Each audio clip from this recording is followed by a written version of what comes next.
Guys, I've been a trainer for 15 years and I just turned 37. And it honestly saddens me to see so many people put in so much effort into exercise and not see the results that they deserve.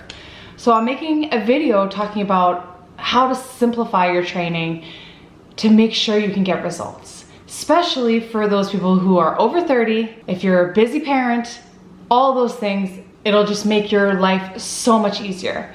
And if you're in your 20s, this will work for you too. Most of us don't want to be bodybuilders, don't want to compete. We just want to feel good, look good, and be overall healthy. So if that's what you're looking for, so maybe it's a little bit of weight loss, a little bit of muscle gain, this is the video for you. If you're seeing amazing results, then this video isn't for you. Keep doing what you're doing. If you're a little frustrated because you think that you deserve better results than what you've gotten, you probably do. Let's talk about it. Let's simplify your training. Let's even cut it down. I see a lot of people make so many mistakes when it comes to working out. And honestly, what I've learned with years of experience is more isn't better.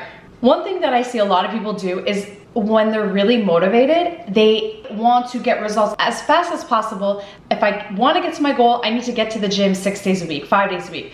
No, wrong. You don't want to do this. You don't want to do this. This will cause gym burnout. I know right now you're motivated, but you're not going to keep that forever. When's the last time you've been motivated forever? Unless you're a bodybuilder, bikini athlete, another type of athlete. Us regular people, at least me, I want to have time to enjoy life. So I want to come up with a training program that allows me off days, that allows me to do other things, that allows me not to feel guilty if I don't make it to the gym, that allows me not to feel burnt out. I want to look forward to my workouts. I don't want to dread them and feel like they're taking away from my life. That's probably happened to you. You start a gym program, you're going 6 days a week, you're so motivated. By week 3, you're demotivated, you didn't get the results you want, you're sick and tired of going to the effing gym, and you give up. Does that sound like you? I changed my mindset years ago. I wanted to see how kind of little you could do for maximum results. We think that everything needs to be hard. We think that for better results, we should work harder. Like, let's say if you can get results in 2 workouts a week, why would you bother doing 4? So why don't we try the 2 workouts a week first? Because like I said before, more isn't better. Our bodies are very complex. It's not that simple. We have different hormones that'll activate if we work too hard, if we eat too little. So we gotta keep a nice balance. We need to keep a nice balance. We need to make sure we're covering enough. If you are stressed out, if you're a busy person, if you're older, over 30, it's not that simple anymore. You have to change your approach when it comes to the gym. All right, without any further ado, let's go into I think I have 10, I'm gonna say 11 tips. 11 tips on how to train like a minimalist, to train less for more results. Let's go. All right, number 1, I want you to change your mindset. I don't care if you want weight loss. I know this seems a little crazy, but even if you're going for weight loss, I want you to change your mindset into becoming stronger. Change your mindset. Weight loss, oftentimes, especially as you get older, you're losing muscle. And I see so many people do high intensity training, more cardio, spinning. That's the last thing you need if you're a busy mom, busy person. If you're over 30, your body's not gonna thrive on that type of exercise. If you're doing that and you're seeing results, I feel like I need to do this disclaimer a million times. Keep doing you. But if you've been doing HIIT, spin, and you just see no results, it's time to change it up. I don't want you to focus on how many calories you're burning a workout. I want you to focus on being stronger. That's it. That's your new number 1 focus. Because if you focus on becoming stronger, you're gonna help your hormones rebalance. You're gonna end up putting on muscle. And I hate to break it to you, but putting on muscle will give you that toned look. You need to put on muscle to look toned. Cardio is not gonna make you look toned. Cardio is gonna make you burn calories. It's honestly one of the worst ways to burn fat. And that brings me to my second point. Stop doing cardio. 100%, stop doing cardio. I know you're gonna be like, what? What? Guys, I've tried this out for myself. I've tried this out for my clients. Stop doing cardio. Because is cardio making you stronger? Ask yourself, yes or no? And the answer is no. Yes, it's good for your heart. Yes, there's some benefits, and maybe we can bring it back. And if you are dead set on it, we can squeeze maybe 1 session in a week, but try to get rid of it.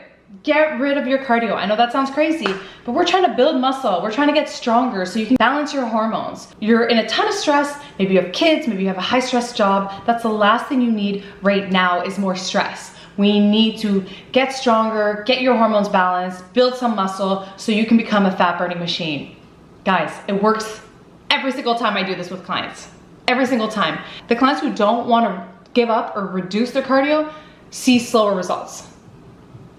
I am now doing more cardio because I am strong, I've gotten to my goal, and I'm bringing it back in. You need to take some time off of it. Doesn't mean you can't bring it back in. I have a ton of clients who now incorporate spin or some running into their routine, but they're still focused on being strong first, cardio second. But get rid of it right now. Get rid of it right now because you need to retrain your body to get strong, to recover. And once you have that down packed and you're not falling off the wagon in 4 weeks, in 2 months or whatever, then you can reintroduce it.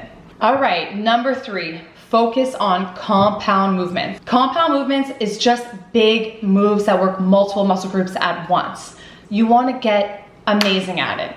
If you are now doing a squat and you can't get parallel, you can't get lower than parallel, we need to increase your range of motion, we need to work on getting you stronger with flexibility. It's not just strong with no range of motion. We need to work on increasing that range of motion so you can be strong through that entire lift. So first, I always tell all my clients, get the technique down, number 1, then increase the weight.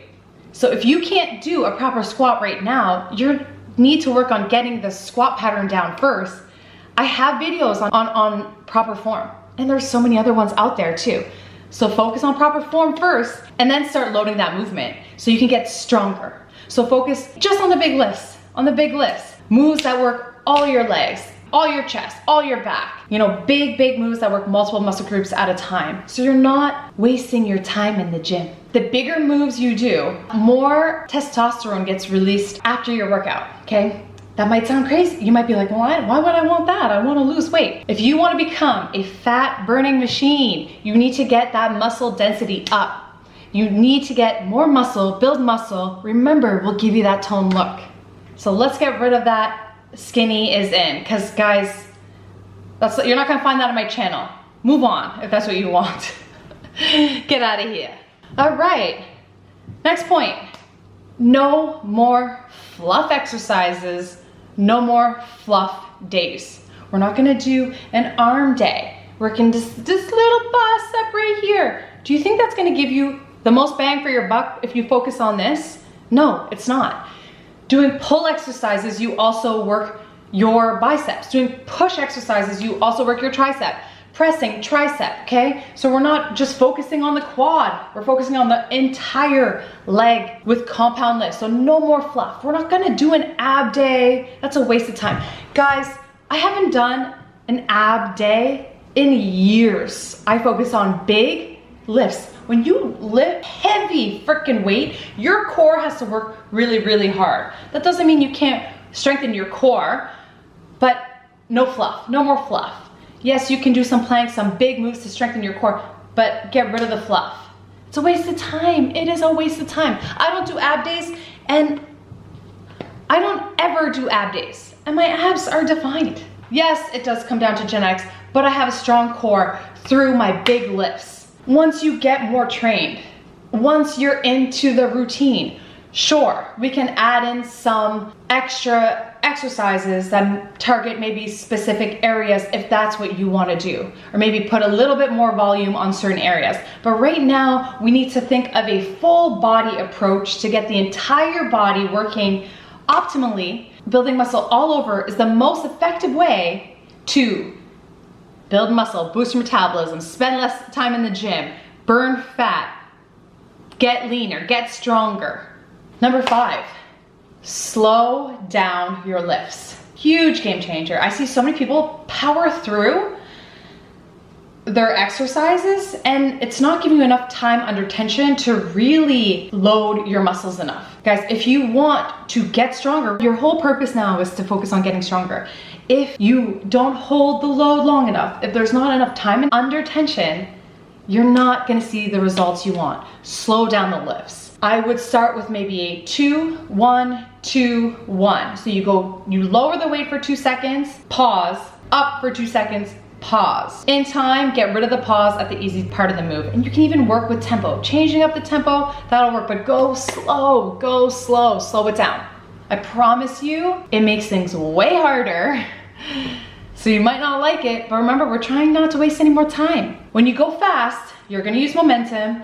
When you lower the weight, gravity is helping you pull the weight down, so you really wanna resist gravity. And when you go fast, your strongest muscle might take over the lift, okay? You're using momentum, you're just not getting the most out of it. So when you slow it down, you're giving all those muscles extra time to really activate and work as one. And you can even improve your form when you go nice and slow, so slow it down. All right, next point, you guys might not want to hear it. Stop using the machines. Those fixed machines at those big gyms, get away from them. Since I started working out and training clients at my smaller studio that has no fixed machines, you want to use free weights. You want to use the things that are tough. Stop using machines, even like forever. I would consider it almost a fluff. It's not as effective as using barbells, dumbbells, kettlebells. No more machines. It's a waste of time. It's not effective. The machines get rid of the stability. It's so not functional, and it's not pushing you hard enough. When you work stability, you're working smaller muscle fibers, you're working your core. It's just a more challenging move, and we're trying to get more results out of the gym. We're trying to get stronger all over. Next point, focus on recovery. I know for me, every time I try to lift more, I actually just can't. I'm so intuitive with my body that I realize like I'm not recovered enough. I can't push myself. I don't have as good of a workout. If you're doing a full body compound workout, you need days in between your workouts. I'd say 48 hours in between your workouts, up to 72. Listen to your body. Some weeks, maybe you'll only get 2 lifts. Some weeks, 3 lifts. Listen to your body. It's better to recover so you can push hard than just going through the motions, because we want to make sure we're getting stronger, and the only way to get stronger is to have enough intensity to lift enough load every time we show up. Next point, less volume, more intensity. I'd rather see you do less exercises and push it harder on those exercises than just do a bunch of random stuff and burn yourself out and not show up again. My workout today was 6 exercises, all big lifts. Felt amazing, that's it. Could I have done an extra fluff at the end? Sure, but what's the point? I got 90% of the benefits in half the time, so why don't I just get in, get out? You shouldn't be in the gym for more than an hour. Even 45 minutes can you do it in that time. So focus on intensity, not volume. That'll totally transform your workouts. It did for me. I used to be in the gym for hours upon hours. If you check my earlier videos from like 10 years ago, I'd be in there for at least an hour and a half to 2 hours. And I'm leaner now, I'm actually stronger too. I'm giving myself more recovery, and there's just no need to do that many exercises. When it comes to exercise, more is not better. More is not better, remember that. All right, next point. If you wanna get stronger, you need to think of fueling before your lift and refueling after. Simple as that. So it can really change your relationship with food. And I'm gonna make a video about how to eat according to this. To simplify it for you guys, it's not that complicated. It's not that it shouldn't be that hard. If it's very hard, you're doing something wrong. You're doing something wrong. If you have a question, let me know down below. I'd love to tell you what you're doing wrong, if I didn't answer it already. Yeah, make sure you're eating before, fueling after. Remember, you're trying to get strong. I know it might be like, well, I'm trying to lose weight, Michelle. Choose healthy whole foods, obviously. It's not healthy foods that's making you gain weight. It's the processed, refined garbage that is making you keep on the weight. It's you under eating and then overeating. That's what's making you keep the weight on. Get back to consistent eating. Stop depriving yourself. Fuel, refuel. It's as simple as that. Next point, add daily lifts. Low intensity, steady state cardio. I hate saying cardio. I hate that word. Ooh. Just because then it feels like it's another thing you need to do. But if you can get into daily walks, they can be transformative, just moving your body. Maybe for you, maybe it's yoga. What can you do that's not high intensity, that's very low intensity, but that's movement? You know, maybe it's Tai Chi, maybe it's dancing, I don't know. For me, it's walking. If you have a dog, get the heck out, walk your dog. What are you doing? That poor fur baby needs a walk. Are you walking your dog enough? Probably not. I'm judging you. Get out and walk your freaking dog every day. People ask me all the time, how many steps should I take every day to hit my goal? Guys, that is such a tough question to answer. There's not one way fits all. Depends on what you do for work, depends where you're starting. Start somewhere. Maybe get a step tracker, sure. Start walking. Maybe you do 2,000 to 3,000 steps on your walk every day and see how that feels. Maybe you can increase it. Maybe you're enjoying it, you want to do more. But maybe you're going to get results just doing 20-minute walks every day. It's not that complicated. Start somewhere, see how long you can maintain it. And if you want to do more, especially walking, it helps with recovery. It doesn't stress out the body. It can be very meditative. So it'll help you get stronger without burning you out, without increasing your cortisol, without messing up your hormones. Like running will. Not that I have anything against running. When you are better trained, we can get back to it. Or if you are dying to run once a week or do spin, only once a week, on the weekends, outside of your lifts. Get strong first, Remember, cardio is one of the worst things you can do for fat loss, long term. Sure, the scale goes down short term, but I'm not seeing anybody maintain it. Just saying. I don't know why I'm yelling. I put a lot of thought into how to put these into points to make it simple for you guys. So if you are liking this video, if it's making sense, hit that thumbs up button, subscribe. Guys, comment what point resonated with you the most. I super appreciate it. All right, let's get back to the points. Last point. Become intuitive. Start to listen to your body throughout your workouts. We often power through when we need to rest. We often lift too light when we know we can do more. We just have no sense of what our body needs. Get more in touch with yourself. Maybe that's taking a journal every day, writing down your workouts to see what felt good, what felt bad. But every day is gonna be different. You don't always need to lift more. You need to go in, think about how you're feeling that day, ask yourself what you can do, pivot if you need to, get in touch with your body. Yesterday, I wanted to lift and I just knew it would have been a waste of my time. I had no energy. I rested most of the day. I took my dog for a nice long walk because walking doesn't increase your cortisol. It helps with recovery. Really had a really chill Sunday. Today I came into Monday, look at me, super excited to work out. Had an awesome workout, even though it was just 6 exercises. Doesn't need to be that complicated, guys. Become intuitive, listen to your body, push when you can, stop before it's too much. If you are new to exercising, you shouldn't be in the gym more than 30 minutes. Build up to that 45, max an hour. You don't want to burn yourself out. I'd rather you leave something in the tank and show up for day 2 of the week, day 3 of the week, versus doing so much and being so sore you can't walk. If you're so sore you can't walk, you went too hard. Save some in the tank, build up, get stronger, get stronger, get stronger, get stronger. And then you can do a bit more. Maybe you can spend a bit more time in the gym without it being draining mentally or physically. You need to have enough energy to continue to do the things that you need to do, whether it's your job, your family, whatever it is. You still want to have that energy. With this type of training more efficiently, training like a minimalist, training like less is more with intensity, not more volume, you're gonna get amazing results without feeling drained or overwhelmed. The one thing is though, you need to be patient. Doing things the right way takes time, but time goes so freaking fast, let me tell you. If you would have started doing this a year ago, how amazing shape would you be? After a month, don't get frustrated. Think of long term. Give yourself 3 months, 6 months. Try not to think about those results yet, because when you look back in 6 months, when you look back in a year, you're gonna be like, oh my gosh, I'm so much more fit. Oh my gosh, I'm so much stronger. Oh my gosh, I am losing weight. And I should mention that, get off the freaking scale. Get off the freaking scale, because when you get stronger, your muscle gets more dense. When you eat healthier, drink more water, you're gonna have more fluid, more food in your intestines, so the scale's gonna show up, but it's not actually up. Go by how your clothes are fitting. That's the best measure, easiest measure. Is it tight? Is it loose? Can you fit it? Can you not? Simple. You can do it. It shouldn't be so complicated. It doesn't need to be so hard. You can do it. You can do it. All right, guys, I hope you love this video. Tune back in for my nutrition version of this video. Thank you so much for tuning in. Believe in yourself, be patient, and push yourself hard. Let's get strong AF this year. That's what I'm gonna do. 37, and I feel better every year, stronger physically, mentally, and it can for you too. It can for you too. Doesn't matter where you're at. It's never too late. Start now. Bye.